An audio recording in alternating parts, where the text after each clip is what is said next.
আল্লাহ থাকেন কোথায় বলেন তো আপনারা? এই আয়াতটা মুখস্থ রাখবেন, আর রাহমানু আলাল আরশে ইস্তাওয়া, আরশের উপরে তিনি, সুবহানাল্লাহ।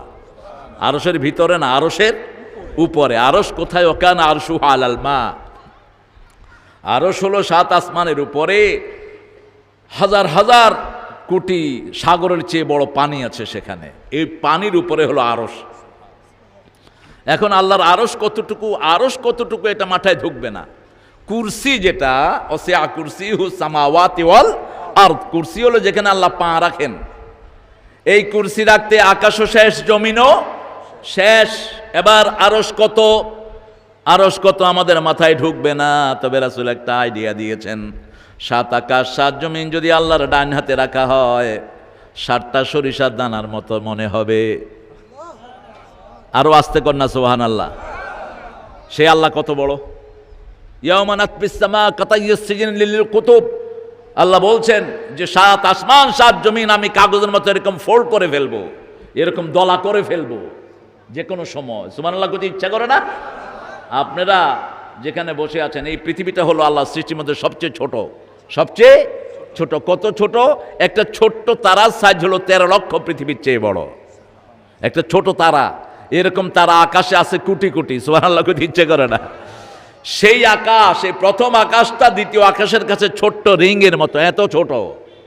দ্বিতীয় আকাশটা তৃতীয় আকাশের কাছে রিং এর মতো ছোট। তৃতীয় আকাশটা চতুর্থ, চতুর্থটা পঞ্চম, পঞ্চমটা ষষ্ঠ। এই 7 আকাশ আল্লাহর আরশের কাছে রিং এর মতো ছোট। মাথায় ঢুকবে না। একটা নুনই তো ঢুকে না মাথায়। নুনের ভিতরে 12টা এলিমেন্ট। নুন নিয়ে গবেষণা করতে করতে বুড়ো হয়ে যেতে হয়। তা আল্লাহর এত বিশালতা, শুধু বলতে হবে আল্লাহু আহাদ, কুল হুয়াল্লাহু আহাদ, আল্লাহুস লাম ইয়ালিদ ওয়া লাম ইউলাদ ওয়া লাম ইয়াকুন লাহু কুফুয়ান আহাদ। আমার আল্লাহ আমার সবচেয়ে কাছে, সবচেয়ে কাছে তিনি। বলেন তো, কাছের জিনিস দেখা যায় কি যায় না? এই যে কোরআনটা আমি হাতে নিলাম, এটা আমার কাছে না দূরে? এটা যেহেতু কাছে, এটাকে দেখা যায় কি যায় না? আল্লাহ বললেন আল্লাহও কাছে, কিন্তু আল্লাহকে দেখা যায়? যায় না। লা তুদরিকুহুল আবসার ওয়া হুয়া ইউদরিকুল আবসার ওয়া হুয়াল লাতীফুল খাবীর। তিনি দৃষ্টির আয়ত্তে নন, দৃষ্টি তার আয়ত্তে, ঠিক কি না? কোন চোখ আল্লাহর দেখে না, কিন্তু আল্লাহর চোখ সবাইরে দেখে। এজন্য আমি প্রায় বলি, কেউ যেটা দেখে না সেটা দেখে কে? কেউ যেটা শোনে না সেটা শোনে কে? আমাদের মাথার উপরে বিশাল প্রথম আকাশের মহাশূন্য, তার উপরে প্রথম আকাশ, তার উপরে দ্বিতীয় আকাশের মহাশূন্য, তার উপরে দ্বিতীয় আকাশ, তার উপরে তৃতীয় আকাশের মহাশূন্য, তার উপরে তৃতীয় আকাশ, এভাবে চতুর্থ, পঞ্চম, ষষ্ঠ, সপ্ত আকাশ, তারপরে সিদরাতুল মুনতাহা, বর্ডার এরিয়া, তার উপরে আল্লাহর আরশ, তার উপরে আল্লাহর কুরসি, তার উপরে আমার মহান আল্লাহ তাআলার জাত। এত উপরে থেকে জমিনের অতল গহ্বরে কোন গুহার ভিতরে ছোট্ট পিঁপড়াও যদি হেঁটে বেড়ায়, আল্লাহ বলে ওই পিঁপড়ার হেঁটে চলার টুকটুক পায়ের আওয়াজটাও আমি এত উপর থেকে শুনতে পাই।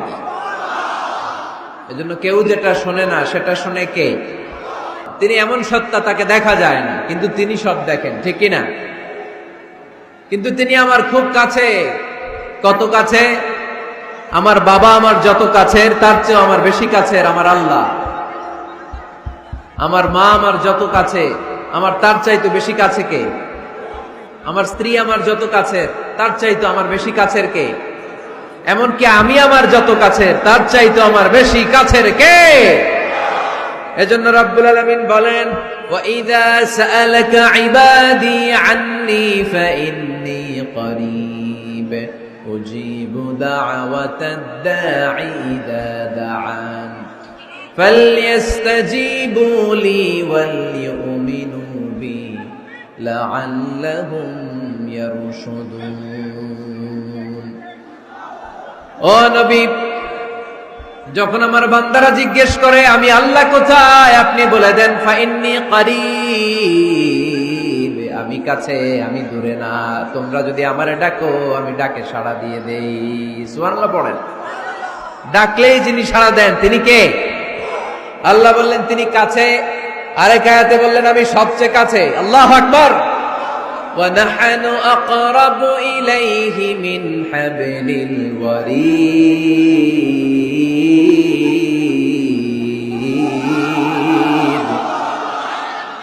وَنَحْنُ أَقْرَبُ إِلَيْهِ مِنْ حَبْلِ الْوَرِيدِ মানুষের পিঠে যে মেরুদণ্ড থাকে, মানুষের গলায় যে শ্বাস নালী থাকে, মানুষের ঘাড়ের মধ্যে যে খাদ্য নালী থাকে, আমি আল্লাহ তার শ্বাস নালী এই ঘাড়ের খাদ্য নালীর চাইতেও বেশি কাছে। এই যে শ্বাস নালী, এই যে খাদ্য নালী, এইটা আমার যত কাছে, আমার আল্লাহ আমার তার চাইতে বেশি কাছে। আমরা চাইলেই আল্লাহ গো বলে ডাক দিলেই আল্লাহর কাছে পেতে পারি। আল্লাহর কাছে যাওয়া সহজ না কঠিন? জোরে বলতে হবে, সহজ না কঠিন? সহিহ বুখারীর বর্ণনা, আল্লাহ বলেন ফাইন যাকারানি ফি নাফসি যাকারতুহু ফি নাফসি। আমার কোন বান্দা যদি আমাকে একা একা স্মরণ করে, আমি আমার ওই বান্দারে একা একা স্মরণ করি। ওয়া ইন যাকারানি ফি মালাইন যাকারতুহু ফি মালাইন খায়রিম মিনহু।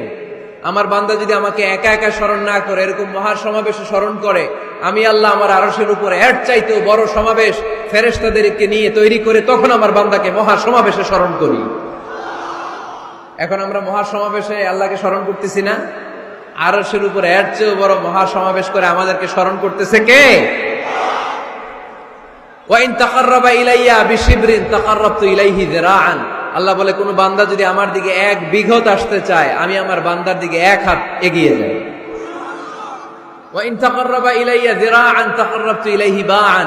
আমার বান্দা যদি আমার দিকে 1 হাত আসতে চায়, আমি আমার বান্দার দিকে 2 হাত এগিয়ে যাই। ওয়া ইন আতানি ইয়ামশি আতাইতুহু হারওয়ালা। আমার বান্দা যদি আমার দিকে আস্তে আস্তে হেঁটে হেঁটে আসতে চায়, আমি আমার বান্দার দিকে দৌড়ে দৌড়ে যাই। তার মানে আল্লাহকে কাছে পাওয়া সহজ না কঠিন? আমরা আল্লাহর কাছের বান্দা হতে চাই কি চাই না? সবাই চান। তা আওয়াজ এত ছোট কেন? আমরা আল্লাহর কাছের বান্দা, পেয়ারা বান্দা, নৈকট্য প্রাপ্ত বান্দা হতে চাই কি চাই না? চাই। আপনি আপনার লেকচারে বললেন যে হিন্দুরা বলে সূর্য, চাঁদ, সাপ আর বাদর হলো স্রষ্টা। আসলে কিন্তু ব্যাপারগুলো এমন নয়। আমরা হিন্দুরা এই কথা বিশ্বাস করি না যে এরা সবাই স্রষ্টা। তবে আমরা মানি যে ঈশ্বর সব জায়গায় আছেন, সবকিছু ভেতরে আছেন।